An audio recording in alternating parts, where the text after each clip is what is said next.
আসসালামু আলাইকুম। কেমন আছেন সবাই? আশা করি আল্লাহ তাআলার অশেষ রহমতে সবাই খুব ভালো আছেন। আলহামদুলিল্লাহ আমিও ভালো আছি। প্রায় ২ দিন বাদে আপনাদের সাথে আমি ভিডিও শেয়ার করছি। অনেক বেশি ব্যস্ততা এবং সেই সাথে শারীরিকটা একটু অসুস্থ। তো সবকিছু মিলিয়ে আর পেরে উঠছিলাম না এরকম একটা বিষয়। তো আজকে আপনাদের সাথে আমি সবজি সিঙ্গারার রেসিপি শেয়ার করব। আশা করি আপনাদের কাছে আজকে আমার এই রেসিপিটিও ভীষণ ভালো লাগবে। আর ভালো লাগলে ভিডিওর শুরুতে একটা লাইক দিয়ে পুরো ভিডিও জুড়ে আমার সাথেই থাকবেন আশা করছি। যে সকল আপুরা ঘরে বসে হোমমেড বিজনেস করছেন তারা কিন্তু এই রেসিপি ফলো করে সিঙ্গারা তৈরি করে ডেলিভারি করতে পারেন। প্রথমেই এখানে আমি একটা বোল নিয়েছি। সিঙ্গারার জন্য ডোটা রেডি করব। সবজি সিঙ্গারা রেডি করব এখানে আমি ২০ পিস। তো সেজন্য মেজারমেন্ট কাপ মেপে এখানে আমি 4.5 কাপ ময়দা নিয়ে নিচ্ছি। এটা প্যাকেট ময়দা। প্যাকেটের যে তীর ময়দাটা আছে তো সেটা আমি ব্যবহার করছি। তো এখানে আমি ২০ পিসের জন্য 4.5 কাপ ময়দা নিয়েছি। ওই ২-১ পিস বেশি হতে পারে এরকম আর কি আন্দাজ করেই নিয়েছি। যেহেতু আমি মাঝে মাঝেই তৈরি করি আমার একটা আন্দাজ হয়ে গিয়েছে। তো ক্লিয়ারলি একটু বলে দিলাম। এখানে ফার্স্ট টাইম আমি কালো জিরা দিয়ে দিয়েছি। সেই সাথে এখানে ১.৫ টেবিল চামচ চিনি দিয়েছি। প্রথমে ১ চামচ দিয়েছি, তারপর হাফ চামচের মতো দিলাম। এবার লবণটা দিয়ে দিচ্ছি। একটু ভালোভাবে লক্ষ্য করুন। একটা চামচে মানে চা চামচের আমি হাফ চা চামচ লবণ দিয়েছি। সেই সাথে এখানে আমি 1/3 কাপ রান্নার রেগুলার তেল দিয়েছি। যেহেতু 4.5 কাপ ময়দা এখানে, তো প্রতি কাপের জন্য ২ টেবিল চামচ করে তেল ব্যবহার করবেন আপনারা। তাহলেই একেবারেই ঠিকঠাক হবে। তো আমি আন্দাজ করে দিয়ে খুব ভালোভাবে কিন্তু এই যে ময়দাগুলোকে ঘষে ঘষে ময়াম করে নিচ্ছি।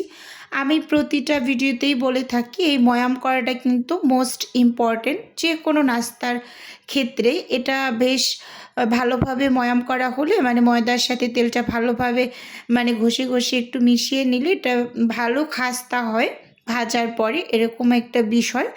তো যাই হোক এখানে আমি অল্প অল্প করে পানি অ্যাড করে ডোটা রেডি করে নিচ্ছি। আর সিঙ্গারার ডো কিন্তু অনেক বেশি নরম করে মেখে নিবেন না, মানে একটু শক্ত টাইপের করে মেখে নিতে হবে। আর পানিটা অল্প অল্প করে মেশাতে হবে। এটা নর্মাল পানি, একেবারে নর্মাল তাপমাত্রার পানি।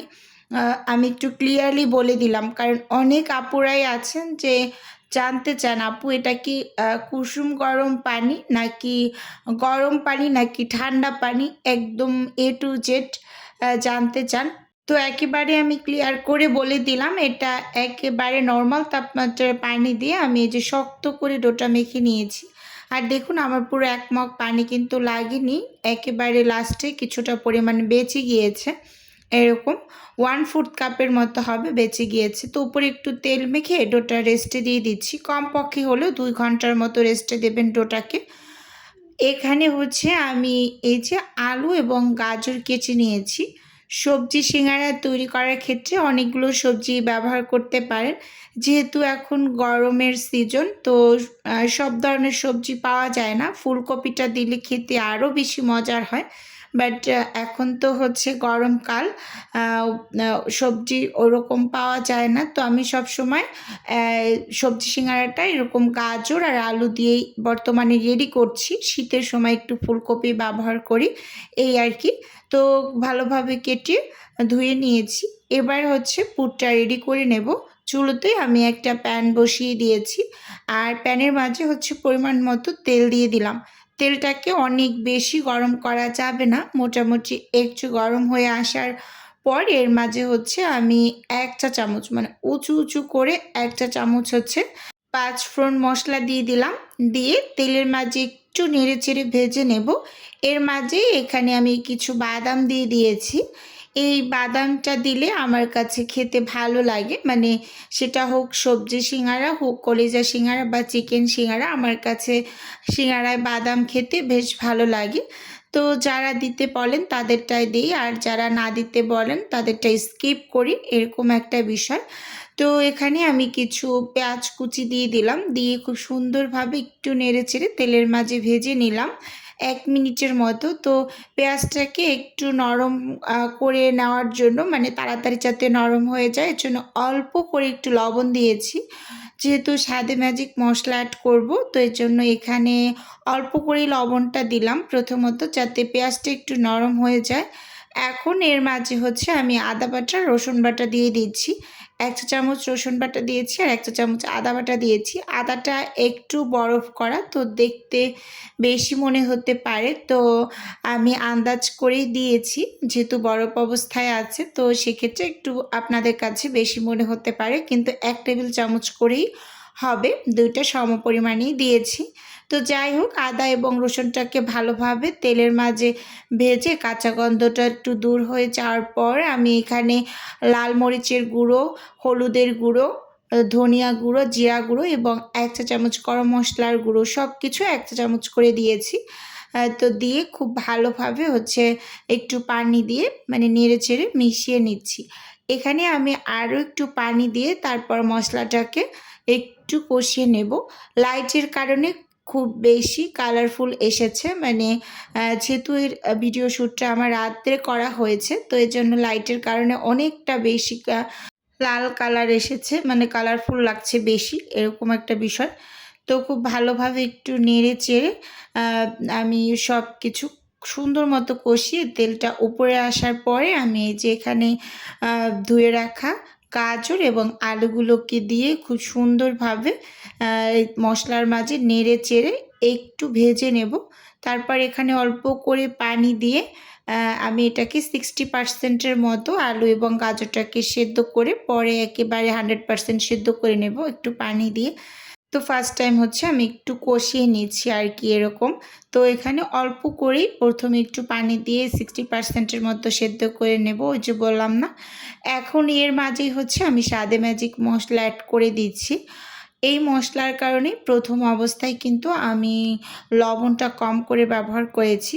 স্বাদে ম্যাজিক মশলার ভিতরে যেহেতু লবণ থাকে বেশ ভালো পরিমাণে, তো এজন্য হচ্ছে আমি লবণটা প্রথমে কম করে দিয়েছি, পরে চেক করে দিয়ে নেওয়া যাবে এরকম।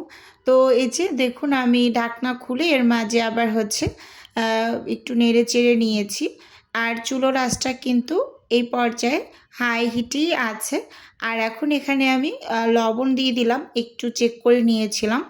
এবার একটু ভালোভাবে নেড়ে চেড়ে ঢাকনা দিয়ে ঢেকে একদম পুরোপুরি আমি পানিটাকে শুকিয়ে নিয়েছি। তো দেখতেই পাচ্ছেন, এই যে একটু চেক করে দেখিয়ে দিচ্ছি আপনাদের যে এটা কিন্তু হাফ সেদ্ধ হয়েছে, মানে 60% মতো সেদ্ধ হয়েছে। এখন এখানে আবার একটু পানি দিয়ে ঢাকনা দিয়ে ঢেকে একেবারে পুরোপুরি রান্নাটাকে আমি শেষ করে নেব। তো এভাবে করে যদি আপনারা সবজি সিঙ্গারা রেডি করে ডেলিভারি করেন বা বাসায় কেউ রেডি করে ফ্রোজেন করে রেখে দেন, মাঝে মাঝে সন্ধ্যার সময় একটু বের করে ঝটপট নাস্তা করে নেওয়া যায়। আবার মেহমান আপ্যায়নও কিন্তু হুটহাট করে একটু ভেজে নেওয়া যায়, এটা কিন্তু ভীষণ সুবিধা। তো আজকে আমি ফ্রোজেন পদ্ধতিটাও আপনাদের দেখিয়ে দিচ্ছি। এখানে এই যে আমি কি করেছি, পানিটাকে একেবারে শুকিয়ে খুব সুন্দরভাবে খুন্তি দিয়ে আলুগুলোকে একটু ভেঙে ভেঙে দিয়েছি। আবার একটু চেক করে নিলাম যে লবণটা আমার কাছে কম মনে হয়েছে, তো এর জন্য অল্প করে একটু বিট লবণ ব্যবহার করেছি। তো শেষের দিকে এখানে কাঁচামরিচ কুচি, কাঁচা পেঁয়াজ এবং সেই সাথে এখানে আমি কিছু ধনিয়া পাতা কুচি দিয়ে একসাথে নামিয়ে নেব। মানে সবজি সিঙ্গারা বলতেই আমার কাছে ধনিয়া পাতাটা অবশ্যই অবশ্যই থাকবে। ধনিয়া পাতা ছাড়া আমার কাছে সবজি সিঙ্গারা মানে অসম্পূর্ণ লাগে, এরকম একটা বিষয়। তো ধনিয়া পাতা দিয়ে এই পর্যায়ে আমি চুলোটাকে কিন্তু অফ করে নিয়েছি। চুলো অফ করে তারপর কিন্তু এটা দিবেন। তো এবার হচ্ছে আমি ডোটা মানে একটু হালকা মথে নেব, খুব বেশি না, প্রায় 2 ঘন্টার মতো হবে, এটা রেস্টে দিয়ে রেখেছিলাম। এবার হচ্ছে মেপে নিচ্ছি আমি কতটুকু করে একটা সিঙ্গারার ডোতে নিই। অনেক আপুরাই জানতে চেয়েছেন, তো ভালোভাবে স্ক্রিনে লক্ষ্য করলেই বুঝতে পারবেন। এটা হচ্ছে 1/3 কাপের মেজারমেন্ট কাপটা, মানে 80 ml লেখা যে কাপটায়, ওই কাপটা দিয়ে হচ্ছে আমি সবগুলো লেচি এখানে কেটে নিয়েছি। এবার জাস্ট সিঙ্গারাগুলোকে আমি বানিয়ে নেব। তো হচ্ছে সাইডে আমি কিন্তু ঢাকা দিয়ে রেখেছি একটা সেখান থেকে নিয়ে এসেছি, আর বাকিগুলো কিন্তু ঢাকা দেওয়া আছে। অবশ্যই ঢেকে রেখে দেবেন, না হয় কিন্তু হাওয়া লেগে ডো শক্ত হয়ে যাবে। এবারে আমি উপর থেকে ময়দা ছিটিয়ে লম্বা টাইপের রুটি বেলে নেব। আমরা তো সবাই জানি যে সিঙ্গারার মানে রুটি একটু লম্বা করেই বেলে নিতে হয়। তো এই যে দেখুন, লম্বা এবং একটু মোটা করে তারপর বেলে নিয়েছি। ভালোভাবে স্কিনে লক্ষ্য করলেই বুঝতে পারবেন। আমি কিন্তু সবসময় বলে থাকি যে সিঙ্গারার রুটিটাকে অবশ্যই একটু মোটা করে বেলে নেবেন। তো এখন এখানে আমি এই যে 2টা ভাগ করে নিয়েছি। একটা ডো থেকে কিন্তু 2টা সিঙ্গারা রেডি করি। আর আমি কিন্তু সবজি সিঙ্গারাগুলো বেশ বড় বড় করে তৈরি করি। কলিজা সিঙ্গারাও অনেকটা বড় করে তৈরি করি। যেহেতু সবজি সিঙ্গারা আমি 1 পিস 15 টাকা সেল করি, তো দামের সাথে যাতে সাইজের একটা মিল থাকে, তো সেটা সব সময় মাথায় রাখি। আর যারা আপনারা আমার মতো ঘরে বসে ফ্রোজেন আইটেম নিয়ে কাজ করছেন, তাদেরকে বলছি আপনারাও দামের সাথে সাইজটার অবশ্যই মিল রাখবেন এবং সব কিছু খুব ভালোভাবে মানে পরিষ্কার পরিচ্ছন্নভাবে রেডি করবেন, আর সব কিছু ভালো মানের দেওয়ার চেষ্টা করবেন কাস্টমারদের। কারণ এটা ভাই খাবার জিনিস, খাবার জিনিস কারো প্রতি কেউ ভরসা না করলে কখনোই অর্ডার করে খায় না, এটা মাথায় রাখবেন সব সময়। তো এই যে কথা বলতে বলতে এখানে কিন্তু আমি একটা সিঙ্গারা রেডি করে নিয়েছি, তো আরও একটা করে নিলাম এখানে। তো এভাবে করে এখানে আমি সবগুলোই রেডি করে নিয়েছি। তো 4.5 কাপ ময়দা দিয়ে আমার এখানে 22 পিস সিঙ্গারা হয়েছে। স্কিনে ভালোভাবে লক্ষ্য করলেই বুঝতে পারবেন। সিঙ্গারাগুলো কিন্তু বেশ বড় বড় করে আমি তৈরি করে নিয়েছি। তো এখানে হচ্ছে 21 পিস ধরেছে। আর একটা আমি বাহিরে আরেকটা ফ্রিজে রেখেছি। তো এখন হচ্ছে এই যে একটু ফাঁকা ফাঁকা করে রেখেছি, এটাকে আমি সারা রাতের জন্য ফ্রোজেন হতে দেব। তো সকালের দিকে এই যে আমি প্যাকেট করে নিয়েছি, আপনাদের দেখিয়ে দিচ্ছি। আপনারাও এভাবে ডেলিভারি করার আগে কমপক্ষে হলেও 8 থেকে 10 ঘন্টা ফ্রোজেন করবেন, তারপর ডেলিভারি করবেন। তো এখানে আমি 20 পিস দিয়েছি, একটা প্যাকেটে 13 পিস দিয়েছি, আর একটা প্যাকেটে 7 পিস দিয়েছি, মানে মাঝারি সাইজেরটা, বড়টায় 13 পিস 15 পিস ধরতো, বাট আমি 13 পিসই দিয়েছি। তো খুব সুন্দরভাবে আমি সিঙ্গারাগুলোকে প্যাকেট করে নিয়েছি। এই আপুর আরও কিছু খাবারের অর্ডার ছিল, তো সেগুলো হচ্ছে আমি এক এক করে রেডি করে নেব। তো ভিডিওর এই পর্যায়ে এসে ছোট্ট করে আমি আমার নিজের বিজনেসের একটু প্রচার করছি। আপনারা তো অনেকেই জানেন আমার ছোট্ট একটা ফ্রোজেন আইটেমের বিজনেস আছে। যদি কেউ কোনো টাইপের ফ্রোজেন খাবার অর্ডার করতে চান, তাহলে স্ক্রিনে দেওয়া হোয়াটসঅ্যাপ নাম্বারে নক দিলে আমি A to Z বলে দেব। আর যদি কেউ অর্ডারটি সরাসরি কনফার্ম করতে চান, স্ক্রিনে দেওয়া হোয়াটসঅ্যাপ নাম্বারে কল করে সরাসরি অর্ডারটি কনফার্ম করবেন।